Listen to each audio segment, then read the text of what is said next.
Ողջույն սիրելի հետևորդներ, եթերում դեղորայքային տեղեկատու հաղորդաշարն է։ Ինչպես արդեն հասկացաք տեսանյութի նկարից, այսօր խոսելու ենք էլի շատ տարածված ու բավականին հայտնի դեղամիջոցի մասին, որին անվանում են սպազմալգոն։ Սպազմալգոնը, սիրելի հետևորդներ, վերջին 15-20 տարում լայն տարածում է գտել, հատկապես Երևանի դեղատներում, չի գտնվի գրեթե մեկ դեղատուն, որը օրվա ընթացքում չունենա սպազմալգոնի վաճառք, որովհետև այս դեղամիջոցը նույնպես, ինչպես պարացետամոլը, նուրոֆենը, դեքսալգինը, սպազմալգոնը նույնպես դասվում է լավագույն ցավազրկողների շարքին։ Սիրելի հետևորդներ, մինչև այսօրվա տեսանյութին անցնելը ուզում եմ շատ մեծ շնորհակալություն, խորին շնորհակալություն հայտնել բոլոր այն հետևորդներին, ովքեր տեսանյութերը իմ վերջին 1 ամսվա ընթացքում տեղադրած կիսվել էին իրենց սոցիալական էջերով։ Ես իմ YouTube-ի անալիտիկայի բաժնում այդ ամենը տեսնում եմ եւ շատ շնորհակալ եմ ձեզանից, որ տեսանյութերը տարածում եք, ալիքի դիտողականությունը բարձրացնում եք եւ ինձ պարգևում եք շատ ժպիտներ։ Շատ շնորհակալ եմ ձեզանից, հարգելիներս։ Սիրելի հետևորդներ, սպազմալգոնը համարվում է ցավազրկող, համարվում է նաև սպազմոլիտիկ ցավազրկող, այսինքն սպազմը հանող դեղամիջոց է, ինչ բան է սա, հիմա ես ավելի մանրամասն կբացատրեմ։ Սպազմալգոնը իր մեջ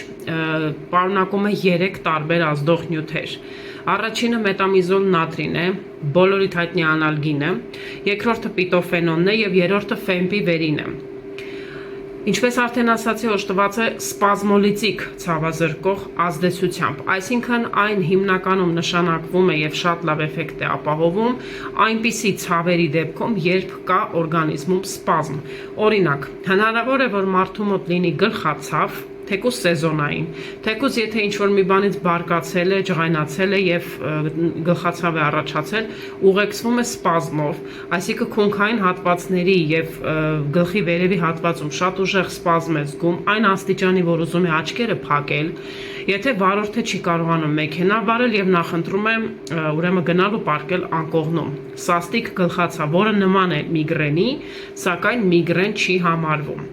Սպազմալգոնը նաև որպես սպազմոլիտիկ ազդեցություն ունեցող ցուցված է նաև աղեստամոքսային համակարգի ցավի դեպքում, եթե այն օժտված է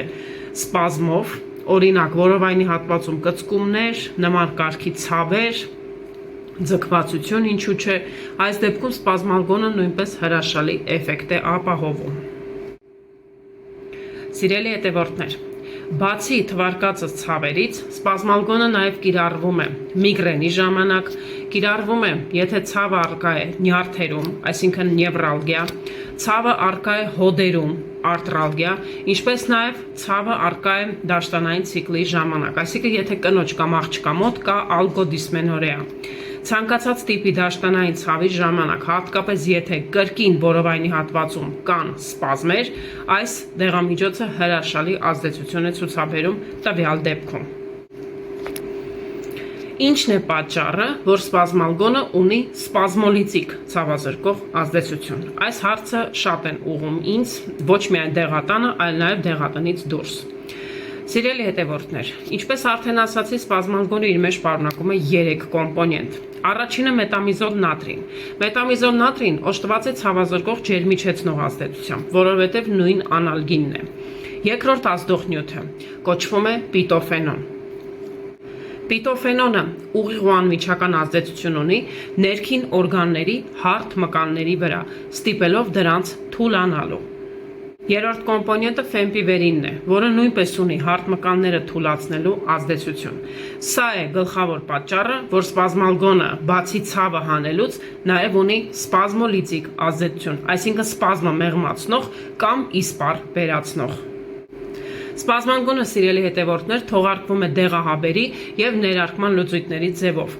Ներարկում են ինչպես ներերակային, այնպես էլ միջմկանային տարբերակով։ Սակայն ամենաշատ վաճառք ապահովող տեսակը դա դեղահաբն է։ Ձեր իմացած նույն սպազմալգոնի դեղահաբերը։ Ընդունման կարգը։ Ուրեմն սպազմալգոնը թույլատրվում է օգտագործել սկսած 8 տարեկանից։ 8-ից մինչև 11 տարեկան երեխաների շրջանում սպազմալգոնը կիրառվում է կես հաբից օրական 2-ից 3 անգամ, ուտելուց հետո պարտադիր։ 12-ից 15 տարեկաններին ցուցված է 1 հաբից օրական 2 անգամ, 15-ից 18 տարեկան երեխաներին ցուցված է 1 հաբից արդեն 3 անգամ օրական եւ 18 տարեկանից բարձրներին ու մեծահասակներին սպազմալգոնի դեղահաբը թույլատրվում է ընդունել 1 կամ 2 հաբից օրական 3-ից մինչև 4 անգամ։ Մաքսիմալ դեղաչափը 24 ժամվա ընթացքում սպազմալգոնի կազմում է 6 դեղահաբ։ 6 դեղահաբը 1 օրվա ընթացքում գերազանցելը արգելվում է։ Սպազմալգոնը, սիրելի հետևորդներ, ըստ իր դեղի ներդիր թերթիկի հակացուցված է մինչև 8 տարեկան երեխաներին, հղիներին,